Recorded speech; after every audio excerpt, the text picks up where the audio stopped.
എനിക്ക് കുറച്ചുകൂടി ആയുസ്സുണ്ട് എന്ന് മനസ്സിലായത് ഇപ്പോഴാണ്. കാരണം വണ്ടി ടയർ പൊട്ടി കയ്യിൽ ഒതുങ്ങിയില്ല.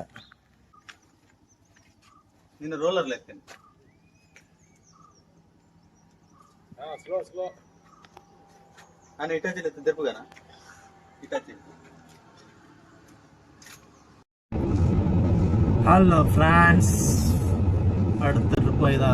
ഞങ്ങളുടെ വേറൊരു ബൈക്കാണ് പോകുന്നത്. അത് ദൂരം കുറവാണ്, പക്ഷെ ഒരു റിസ്ക് സ്ഥലമാണ്. ഫുള്ള് കയറ്റം, ഫുള്ള് ഇറക്കവും. ഇവിടുന്നാകെ ഒരു 50 കിലോമീറ്റർ ഉള്ളു, 50 കിലോമീറ്റർ, 50 കിലോമീറ്റർ. പക്ഷെ ഭയങ്കര റിസ്ക്കാണ്. ഏകദേശം സമയം 10-12 മണിയായി. നല്ല പൊരി വെയിലുമാണ്. ടയറാണെങ്കിൽ 1-2 മോശമാണ്. അത്രയും ശ്രദ്ധിച്ചിട്ട് മെല്ലെ പോകണം. ചൂടായിട്ട് ടയറൊക്കെ പൊട്ടാൻ വളരെ സാധ്യതയുണ്ട്. അപ്പോൾ സ്വല്പം പേടിച്ചും കൊണ്ടൊക്കെയാണ് പോവുകയും ചെയ്യുന്നത്. പിന്നെ എല്ലാം ഒരു വിധി പോലത്തെ പോലെ വരട്ടെ വെച്ചിട്ട് അങ്ങനെ പോവാണ്.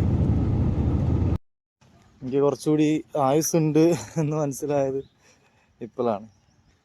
കാരണം വണ്ടി ടയർ പൊട്ടി കയ്യിൽ ഒതുങ്ങിയില്ല. ഇറങ്ങിക്കൊണ്ടിരിക്കുകയാണ്. ഫ്രണ്ട് ടയർ തന്നെയാണ് റൈറ്റ് സൈഡിലത്തെ. അപ്പോൾ ആരോ ഭാഗ്യം കൊണ്ട് ഏതൊരു ശക്തി പിടിച്ചു നിർത്തി. ബ്രേക്ക് ചവിട്ടിയിട്ട് കിട്ടുന്നില്ല. വണ്ടിയാണ് എങ്ങോട്ടൊക്കെ പൊളഞ്ഞു പോവുക. അവസ്ഥയായിപ്പോയി. ടയർ വളരെ മോശമായതുകൊണ്ട് തന്നെ വളരെ ശ്രദ്ധിച്ചിട്ടാണ് ഞാൻ വന്നത്. വളരെ സ്ലോയിൽ ആണ് വന്നത്. കാരണം ഈ നിമിഷം പൊട്ടുന്നൊരു ബോംബാണ് അത് എന്നുള്ള അറിയുന്നതുകൊണ്ട് തന്നെ വളരെ ശ്രദ്ധിച്ചിട്ട് വളരെ സ്ലോയിലാണ് വന്നത്. ഇവിടുന്ന് ഇറങ്ങിയൊരു സ്ലോപ്പ് സ്ഥലമാണ്. ഇറങ്ങി ഇങ്ങനെ പോകുന്നത്.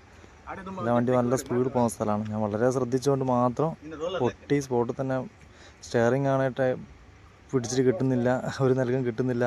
ബ്രേക്ക് ചവിട്ടിയിട്ട് കിട്ടുന്നില്ല. ഇതിലൂടെ ഒരു സൈഡിലോട്ട് പോയി. എല്ലാം കൂടി ഓരോ ഭാഗ്യത്തിൽ നിന്നു. ഏതോ ശക്തി പിടിച്ച് നിൽപ്പിച്ചു പറയാൻ പറ്റും. ഇതൊക്കെ മെയിനായിട്ട് ഇതൊക്കെ ഈ വീഡിയോയിലും കാര്യങ്ങളും കാണിക്കുന്നത് വെച്ചിട്ട് ഇതൊക്കെ ആഗ്രഹിച്ച് വണ്ടി ഫീൽഡിലേക്ക് വലിയ ഈ AC ഒക്കെ ഇട്ട് പോകുന്ന കാണുമ്പോൾ പുതിയ തലമുറയിലെ പുതിയ ചെക്കന്മാർ ഇതിൻ്റെ കഷ്ടപ്പാടും ബുദ്ധിമുട്ടുകളും അറിയുന്നില്ല. ഇത് എത്രത്തോളം റിസ്ക് ആണെന്നുള്ളത് അറിയുന്നില്ല. അപ്പോൾ അതൊക്കെ കാണിച്ചു കൊടുക്കേണ്ടിയിട്ടൊക്കെയാണ് ഈ വീഡിയോ ഇടുന്നത്. പൊട്ടി ഇതൊക്കെ അത്രയും ഇരുമ്പുകൊണ്ട് കവർ ചെയ്ത മഡ്ഗാർഡ് വരെ എന്താ പറയുക ചതിങ്ങി വളഞ്ഞു പോയിട്ടുണ്ടല്ലോ കൂടി. അപ്പോൾ അത്രയും പവറിലാണ് ഇത് പൊട്ടുന്നത്. ആ സൗണ്ട് കേട്ടിട്ടാണ് അവിടെ ഇങ്ങനെ അപ്പുറം വലിയ വീടൊന്നുമില്ല. എവിടെ നിന്നൊക്കെ ആളുകൾ ഓടിക്കൂടി ഓരോന്ന് ചോദിച്ച് കന്നഡക്കാർ. അവിടെ എന്താ പറയുക, 1-2 നല്ല മനുഷ്യന്മാരെയും കണ്ടു. എനിക്ക് വേഗം വെള്ളം കൊണ്ട് തന്നു. കാരണം വണ്ടി അവർ കണ്ട് വണ്ടി പൊട്ടിയിട്ട് വണ്ടി ഹാൻഡിൽ ചെയ്ത് നിർത്തി. വണ്ടി പൊളഞ്ഞു കളിച്ചിട്ട് എങ്ങനെയൊക്കെ ചവിട്ടി നിർത്തി പോലും കണ്ട്. പോലും മൊത്തത്തിൽ പേടിച്ചു പോയി. അപ്പോൾ അത്രയും റിസ്ക്കാണ് ഈ ജോബ് എന്ന്. നല്ല ലോഡ് ഉള്ളതുകൊണ്ട് തന്നെ, ഫുൾ ലോഡ് ആയതുകൊണ്ട് തന്നെ, ഇറക്കത്ത് വന്നാണ് പൊട്ടിയതുകൊണ്ട് തന്നെ അപ്പോൾ ഒരു ചാക്കി കൊണ്ടൊന്നും പൊന്തിയില്ല വണ്ടി. അപ്പോൾ 2-3 ചാക്കി എടുത്ത് വേറൊരു വണ്ടിയും വന്ന്, നമ്മളെ കമ്പനിക്കാരെ സുഹൃത്ത് ദിൽക്കാസും വന്ന് എല്ലാം കൂടി ഞങ്ങൾ 2 കൂടി 2-3 ചാക്കിയിലെല്ലാം കൂടി പൊന്തിച്ച് ടയറുമെല്ലാം അയക്കാനുള്ള ശ്രമത്തിലാണ്.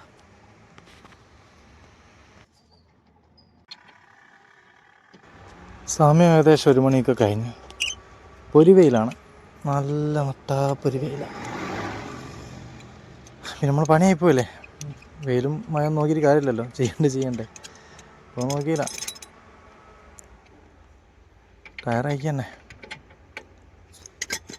അപ്പോൾ നല്ല റിസ്ക്കുള്ള പണിയാണ്. അപ്പോൾ ഇതിൻ്റെ AC ഒക്കെ ഇട്ട് പോകുന്ന മൊഞ്ച് കണ്ടിട്ട് ചെറിയ ചെക്കന്മാരൊക്കെ വരുന്നുണ്ട് ഇപ്പോൾ.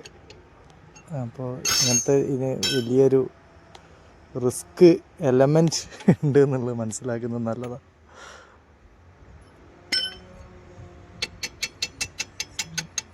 ചില നെറ്റാണെങ്കിൽ ത്രെഡ് പോയിട്ടാണെങ്കിൽ അയക്കാനൊന്നും പറ്റുന്നില്ല. അപ്പോൾ എല്ലാം കൂടി റിസ്ക്കായി പോയി. കാരണം ഫ്രണ്ടിലേക്ക് ഇറക്കമായതുകൊണ്ട്, ഫ്രണ്ട് ടയറും ആയതുകൊണ്ട് തള്ളി നിൽക്കുകയാണ് ഫ്രണ്ടിലേക്ക്. അതുകൊണ്ടൊക്കെയാണ് ചാക്കി വെക്കുമ്പോൾ ഭയങ്കര ബുദ്ധിമുട്ടായത്.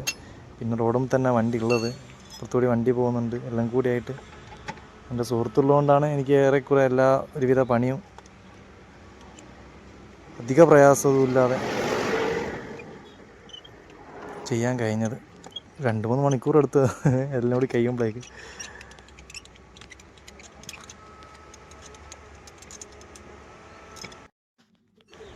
പൊട്ടി ടയർ ഏകദേശം അയച്ച് മാറ്റിയാലോ സ്റ്റെപ്പിന് അയക്കുന്ന പരിപാടിയിലാണ്. ഈ ടാറ്റൻ്റെ സ്റ്റെപ്പിന്നൊക്കെ പറഞ്ഞാൽ ഒരു ഇടുങ്ങിയ സ്ഥലത്താണ് അതിൻ്റെ നെട്ടും ബോൾട്ടൊക്കെ ഉള്ളത്. ഭയങ്കര റിസ്ക്കാണ്. അതുകൊണ്ട് 4 ബോൾട്ട് ഇടേണ്ട 2 ബോൾട്ടൊക്കെ ഇട്ടിട്ടുള്ളൂ. അയക്കാത്ത പ്രയാസമായിട്ടേ അതിലേക്ക് ഇങ്ങോട്ട് സ്പാനറൊന്നും അങ്ങോട്ട് ഉള്ളോട്ട് കയറിയില്ല. മര്യാദ തിരിക്കാനും കഴിയില്ല, ഒന്നിനും കഴിയില്ല. മൊത്തത്തിലെല്ലാം കൂടി വിരങ്ങിയിട്ടുണ്ട്. അത്രയും വേർത്ത് കുളിച്ചിട്ടുണ്ട്. അപ്പോൾ അങ്ങനെ ഒരുവിധം കഷ്ടപ്പെട്ട് പണിപ്പെട്ടെല്ലാം കൂടി വണ്ടിയുടെ ടയറൊക്കെ മാറ്റി വീണ്ടും യാത്ര തിരിക്കുകയാണ്. ദൈവത്തിനൊക്കെ നന്ദി പറഞ്ഞുകൊണ്ട്. അപ്പോൾ അടുത്തൊരു വീഡിയോ ആയിട്ട് ട്രാവൽ ലവർ വീണ്ടും വരും. Okay, by.